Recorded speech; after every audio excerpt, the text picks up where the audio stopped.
बहुत समय पहले की बात है। एक वीर राजा अजय सिंह अपने राज्य को समृद्धि की ओर ले जा रहा था। चंदनपुर गांव के लोग बहुत ही हंसमुख और प्रेम से रहने वाले थे। वे अपने राजा अजय सिंह का बहुत सम्मान करते थे, पर एक रहस्य था जो सबको परेशान करे हुए था। राजा अपने कक्ष में घूम रहे थे और किसी सोच में डूबे हुए थे।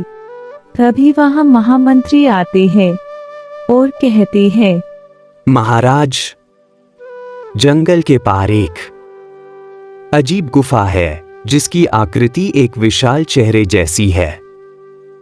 वहां जाने वाले लोग गायब हो जाते हैं। हमें अपने लोगों की सुरक्षा करनी होगी। मैं इस रहस्य को खुद सुलझाऊंगा।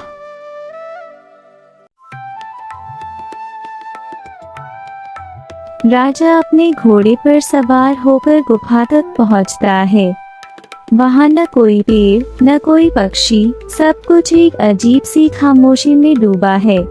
कुछ तो छिपा है इस गुफा में जो मैं जानकर रहूंगा। राजा गुफा में प्रवेश करता है।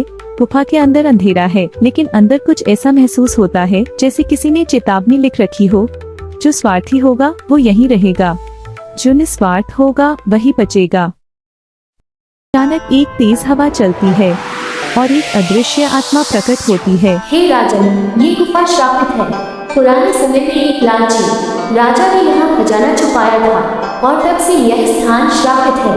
केवल कोई सच्चा त्यागी ही इस श्राप को तोड़ सकता है। राजा को एक सुनहरा तलवार और एक दरवाजा दिखता है, लेकिन एक आवाज आती है, तुम तलवार उठाओगे तुम्हें असीम शक्ति मिलेगी, लेकिन दरवाजे के पीछे कैद आत्माएं कभी मुक्त नहीं होंगी। राजा कुछ सोचता है और तलवार को छोड़कर दरवाजा खोल देता है। दरवाजा खुलते ही एक तेज रोशनी फैलती है और गुफा का श्राप समाप्त हो जाता है।